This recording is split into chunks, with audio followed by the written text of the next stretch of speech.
আজকে দশমী। ইতিমধ্যে আপনারা জানান জেলা প্রশাসন কার্যালয়ে পরপর 3বার মিটিং হয়েছে।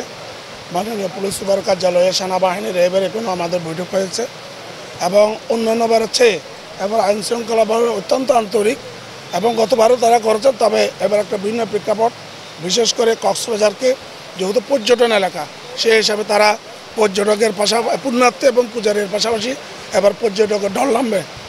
তো আমরা 152টা হলো প্রতিমা পূজা আর 166টা হলো গট পূজা।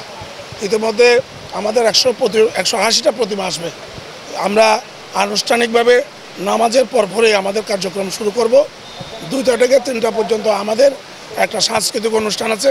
3টায় আমরা আলোচনা সভা শুরু করব।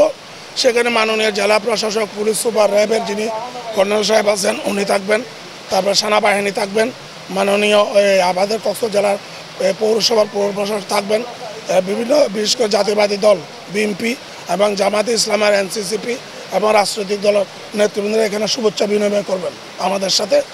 এরপর আমাদের আলোচনার শেষে আমরা ওই বিসর্জন মন্ত্র উচ্চারণ করবে আমাদের কক্সবাজার সরস্বতী বাড়ির কেন্দ্রীয় মন্দিরের পুরোহিত শান্ত ভট্টাচার্য। আমরা 10 মিনিট আরতি করব। আরতির পর আমরা বিসর্জন দিয়ে আজকের আমাদের সমাপনী শেষ করব মায়ের বিদায়। আসসালামাইকুম। আমরা বাংলাদেশ নৌবাহিনী ডুবুরি দল কক্সবাজারে লাবণী পয়েন্টে এসেছি। আপনারা অবগত আছেন সনাতন ধর্মাবলম্বীদের আজ দুর্গাপূজার সমাপনী দিবস। সেখানে তারা বাংলাদেশের বিভিন্ন প্রান্ত থেকে প্রতিমা বিসর্জন করার জন্য আসবে। তো এখানে আপনার নিয়ার অ্যাবাউট 5 থেকে 6 লক্ষ লোকের সমাগম হবে। তো এই সকল জনগণের নিরাপত্তা দেওয়ার জন্য আমরা নৌবাহিনী ডুবুরি দল বিভিন্ন জীবন রক্ষা করে সরঞ্জামাদি নিয়ে আমরা প্রস্তুত আছি। যেমন আপনারা দেখতে পাচ্ছেন আমাদের পাশে আমাদের ডুবুরি ডাইভিং সেট আছে, লাইফ বয়, ফ্লোট, তারপরে জেমিনি বা ইনফ্লেটেবল বোট রয়েছে।